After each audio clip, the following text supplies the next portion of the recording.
Bon du coup les gars, comment ça va? C'est Rafi, j'espère que vous allez tous très bien, très GVR cinéphile. Je suis extrêmement content. Je sais pas vous, moi, je le suis extrêmement parce que je sors tout juste de ma séance de David, le film d'animation qui retrace tout simplement l'histoire de David de la Bible, de l'Ancien Testament, juste après l'Exode. Et donc ça va suivre l'histoire de David qui est un jeune berger du peuple d'Israël qui va se voir confier un destin inattendu, c'est-à-dire par le don de Dieu, essayer de devenir le prochain roi d'Israël. Mais disons que il est loin d'accepter, on va dire, le poste en question. D'autant plus qu'il y a les Philistins, un truc comme ça, pas les Philistins, mais les Philistins, les ennemis d'Israël qui sont à leur porte pour une potentielle guerre entre les deux peuples. Donc, franchement, le film est juste incroyable. Ce film, j'espère qu'il va gagner au moins les 500 millions de dollars, qu'il va faire un magnifique succès. Parce qu'en plus... Alors d'ailleurs, le studio en question derrière, c'est Angel.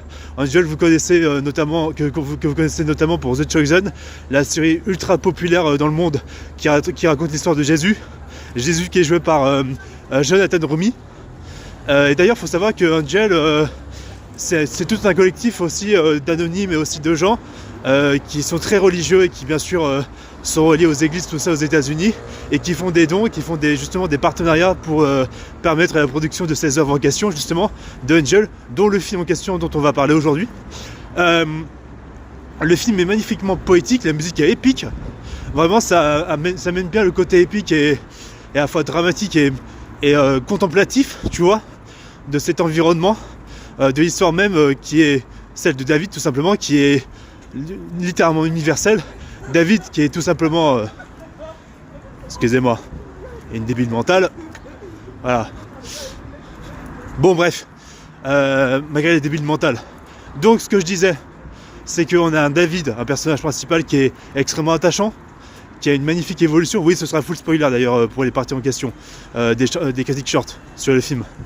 Qu'est-ce que je peux dire? Voilà, c'est un personnage qui est vraiment, voilà, qui a une bonté profonde, et que même quand le lion a failli dévorer l'une de ses brebis, tu vois, qui est enceinte, et en fait, tu vois, finalement, bon, la brebis survit avec son bébé, mais tout compte fait, voilà, il se dit que voilà, même quand le lion est piégé sous la pierre, il décide de le libérer parce qu'il y a cette bonté en lui, ce grand cœur où justement Dieu est toujours avec lui, ce qui est représenté par le petit papillon blanc ou par l'espèce de cervidé avec les bois là. Donc voilà, c'est assez beau là-dessus. Et maintenant, je vais passer à la seconde partie de cette critique.